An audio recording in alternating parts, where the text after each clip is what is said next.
तो प्रधानमंत्री न्यूयॉर्क पहुंच चुके हैं, लेकिन वॉशिंगटन में कल क्वाड देशों की पहली बैठक ऐसी हुई जिसमें चारों देश आमने सामने बैठे हुए थे। और इस बैठक में प्रधानमंत्री नरेंद्र मोदी के अलावा अमेरिकी राष्ट्रपति के अलावा जापान और ऑस्ट्रेलिया के पीएम भी इसमें शामिल हुए। जापान के प्रधानमंत्री योशिहिडे सुगा और ऑस्ट्रेलिया के प्रधानमंत्री स्कॉट मॉरिसन भी इसमें शामिल हुए। इस मीटिंग में चाइना पर भी बात हुई और पाकिस्तान पर भी।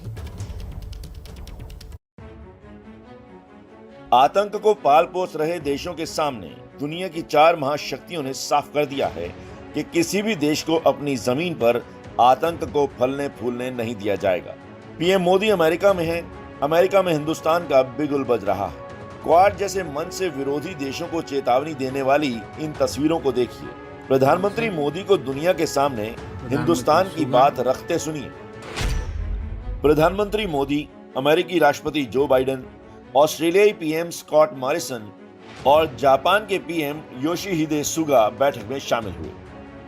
पीएम मोदी ने क्या कहा, बाकी नेताओं ने क्या कहा, सब आपको बताएंगे। लेकिन उससे पहले इस मीटिंग से जुड़ी ऐसी बातें जान लीजिए जो कि एबीपी न्यूज को टॉप सोर्सेज से मिली हैं। बैठक में चीन पर बात हुई।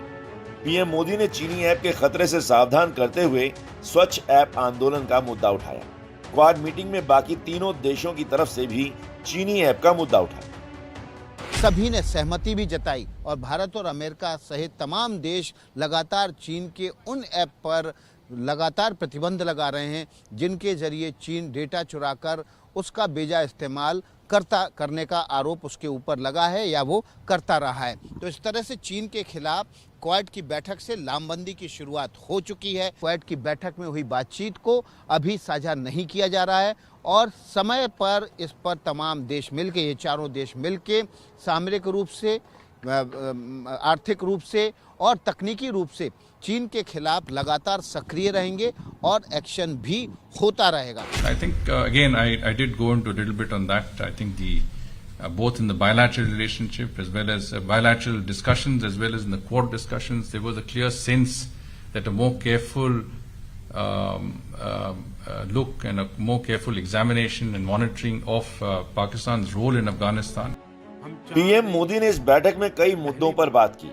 पीएम ने क्वाड को लेकर देश की स्पष्ट राय रखी। अपनी साझा डेमोक्रेटिक वैल्यूज के आधार पर क्वाड ने पॉजिटिव सोच, पॉजिटिव अप्रोच के साथ आगे बढ़ने का निर्णय लिया है। हमारा क्वाड एक तरह से फोर्स फॉर ग्लोबल गुड की भूमिका में काम करेगा। क्वाड में हमारा सहयोग इंडो पैसिफिक में और विश्व में शांति और समृद्धि सुनिश्चित करेगा। धन्यवाद। Quad vaccine initiative Indo Pacific देशों की बड़ी मदद करेगा। अपनी साझा डेमोक्रेटिक वैल्यूज के आधार पर क्वाड ने पॉजिटिव सोच, पॉजिटिव अप्रोच के साथ आगे बढ़ने का निर्णय लिया है। पहली फिजिकल क्वाड समिट की ऐतिहासिक पहल के लिए राष्ट्रपति बाइडेन को बहुत बहुत धन्यवाद। पीएम ने पहली इन पर्सन बैठक बुलाने के लिए बाइडेन का शुक्रिया अदा किया। बाइडेन ने साथ ही कहा कि चारों देश अच्छी तरह जानते हैं We're 4 major democracies with a long history of cooperation. We know how to get things done. कि कैसे लक्ष्य हासिल किया जाता है। ऑस्ट्रेलिया और जापानी पीएम ने भी क्वाड देशों की आने वाली चुनौतियों की बात की। So we stand here together in the Indo-Pacific region, a region that we wish to be always free from coercion, where the sovereign rights of all nations are respected, and where disputes are settled peacefully in accordance with international law. We come together in collective strength, with mutual respect, transparently, and importantly, as one. प्रधानमंत्री मोदी, आपको देखकर बहुत खुशी हुई और आपके नेतृत्व के लिए आपका धन्यवाद। जैसा कि मैंने कहा था मार्च के महीने में, क्वाड एक बहुत ही महत्वपूर्ण पहल है चारों देशों की ओर से जो कि मौलिक मूल्यों में विश्वास रखते हैं।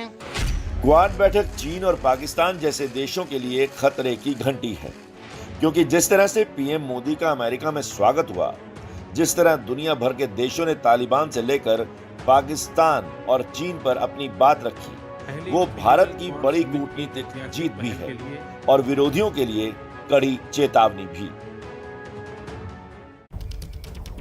देखिए शिरीन, पूरी दुनिया की नजर लगी हुई थी क्वाड की बैठक पर, और क्वाड की बैठक में जो बातें हुई हैं वो जाहिर सी बात है उन देशों की चिंता जरूर बढ़ाने वाली हैं जिन पर इन चारों देशों की नजर है जो क्वाड में शामिल है। हमारे साथ पूरी जानकारी देने के लिए हमारे सहयोगी प्रणय उपाध्याय जुड़ गए हैं न्यूज रूम से।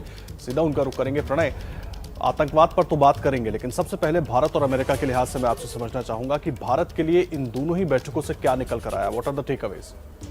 देखिए, भारत के लिहाज से काफ़ी महत्वपूर्ण कहा जा सकता है प्रधानमंत्री का ये अमेरिका दौरा, इस लिहाज से क्योंकि इसके अंदर द्विपक्षीय मोर्चे पर भी बहुपक्षीय मोर्चे पर भी भारत को कई कामयाबियां मिली। अगर हम द्विपक्षीय मोर्चे की बात करें कि अमेरिका के साथ में पहली बात यह है कि बाइडेन एडमिनिस्ट्रेशन के आने के बाद ये पहली मीटिंग थी हेड ऑफ गवर्नमेंट के लेवल पर, यानी सरकार के जो मुखिया हैं उनकी ये पहली मुलाकात थी भारत और अमेरिका के रिश्तों के लिहाज से।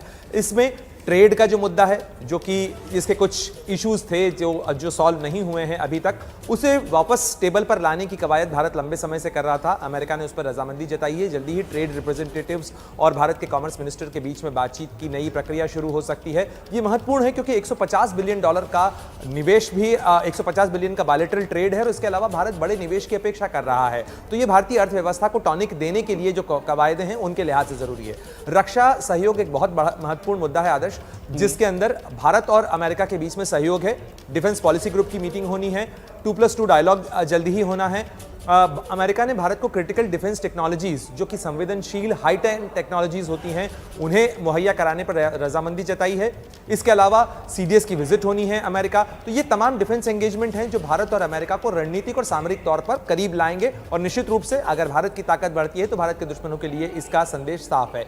ये तमाम चीजें ऐसी हैं जो भारत के लिए बड़े टेकअवेज कहे जा सकते हैं। टेकअवे महत्वपूर्ण टेररिज्म का मुद्दा भी है, क्योंकि अगर आप देखें द्विपक्षीय बातचीत के मंच से लेकर क्वाड की बहुपक्षीय मंच तक टेररिज्म का मुद्दा प्रमुखता से उठा।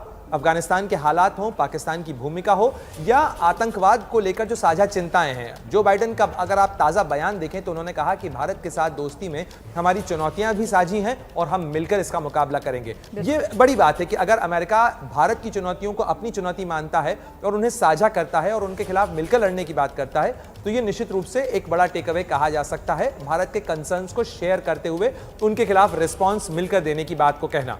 जी ठीक है, आप रहिए हमारे साथ। प्रणय, एक और बड़ी खबर का रुख कर लेते हैं, और बड़ी खबर आतंकवाद पर पाकिस्तान की भूमिका को बेनकाब करने में कैसे भारत को एक बड़ी कामयाबी मिली है उससे जुड़ी हुई है। अमेरिका में क्वाड के सदस्य देशों की बैठक में पाकिस्तान की भूमिका पर सवाल उठाए गए। अपनी जमीन पर आतंकवाद को बढ़ावा देने से लेकर अफगानिस्तान में उसकी भूमिका पर सवाल उठे। पाकिस्तान का मुद्दा प्रधानमंत्री नरेंद्र मोदी और अमेरिकी राष्ट्रपति बाइडेन की मुलाकात में भी उठा है। बैठक के दौरान भारत और अमेरिका ने इस बात पर भी चिंता जताई कि अफगानिस्तान में कट्टरपंथियों को पाकिस्तान का समर्थन मिल रहा है।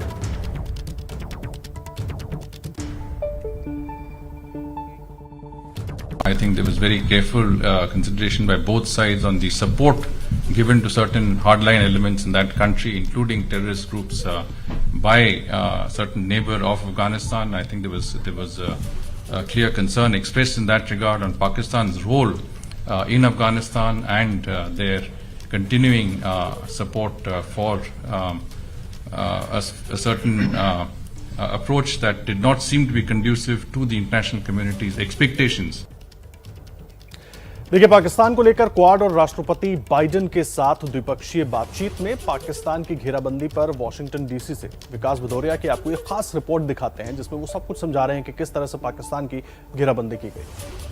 प्रधानमंत्री नरेंद्र मोदी की वॉशिंगटन यात्रा कई मायनों में बेहद सफल रही है। आतंकवाद के खिलाफ प्रधानमंत्री नरेंद्र मोदी पूरी दुनिया में सबसे विश्वसनीय चेहरा हैं और ये बात एक बार फिर से साबित हो गई जब क्वाड की बैठक में आतंकवाद के खिलाफ कड़े शब्दों का भाषा का इस्तेमाल किया गया। साफ तौर पर कहा गया कि जो देश फर्जी वायदे करते हैं आतंकवाद पर, उन पर कड़ी कार्रवाई की ज़रूरत है और कड़ी नज़र रखने की ज़रूरत है। हमारे सूत्रों ने बताया कि पाकिस्तान की आतंकवादियों को सहायता देना, सपोर्ट देना आतंकवादियों के गुट पर, उस पर पैनी नज़र रखी जा रही है। इस बात का भी ध्यान रखा जा रहा है कि वो तालिबान को अफगानिस्तान में किस तरह से पीछे से सहायता मुहैया करा रहा है। पूरी विश्व बिरादरी की इस पर पैनी नज़र है और ये पैनी नज़र रखना भी बहुत ज़रूरी है, क्योंकि पाकिस्तान लगातार अपने वायदों से मुकरता रहा है। वो लगातार ये कहता रहा है कि आतंकी गुटों पर वो कार्रवाई कर रहा है, लेकिन करता नहीं है। साफ तौर पर पाकिस्तान की नकेल कसी जा रही है और इसका असर सीधे चीन पर दिखेगा, क्योंकि पाकिस्तान और चीन इस समय एक दूसरे के बहुत बड़े खैरख्वाह बने हुए हैं और तालिबान के ज़रिए उनकी दोस्ती और ज़्यादा प्रगाढ़ हो रही है। तो जाहिर तौर पर चीन की नकेल कसी जा रही है, पाकिस्तान की नकेल कसी जा रही है और तालिबान की सरकार को अभी फ़िलहाल मान्यता नहीं मिलने जा रही। तो क्वाड की बैठक में एक बड़ी उपलब्धि भारत के लिए। प्रधानमंत्री नरेंद्र मोदी ने जो बात कही थी कि तालिबान की सरकार इंक्लूसिव नहीं है, तो उसको विश्व बिरादरी फ़िलहाल मान्यता देने नहीं जा रही है। संयुक्त राष्ट्र संघ में उसको सीट नहीं मिल रही है। दक्षिण के देशों में ने भी उसके साथ सीट साझा करने से इनकार कर दिया है। तो आतंकवाद के खिलाफ कड़ी कार्रवाई की बात यहाँ पर की गई है। आतंकवाद की कमर तोड़ने की तैयारी क्वाड की बैठक से हो चुकी है। कैमरामैन संजीव कापड़ी के साथ Vikas Bhadauria, ABP News, Washington DC. और देखिए, पाकिस्तान की अफगानिस्तान में भूमिका को लेकर भी इस बैठक में सवाल उठे। दोनों देशों ने पाकिस्तान को घेरते हुए कहा कि फैसिलिटेटर पर पाकिस्तान दूसरे देशों को चंगुल में फंसा रहा है, जिस पर नजर रखने की जरूरत है। Underscored the importance of combating terrorism in Afghanistan. They called on Taliban to adhere to these and all of its commitments under Resolution 2593. That includes obviously the issue of, as I said, ensuring that Afghan territory is not used to threaten or attack any countries, to shelter or train terrorist groups, to plan or finance terrorist attacks, and underscored, as I said, the importance of combating terrorism in Afghanistan. It also called upon the respect to human rights of women, children, minorities.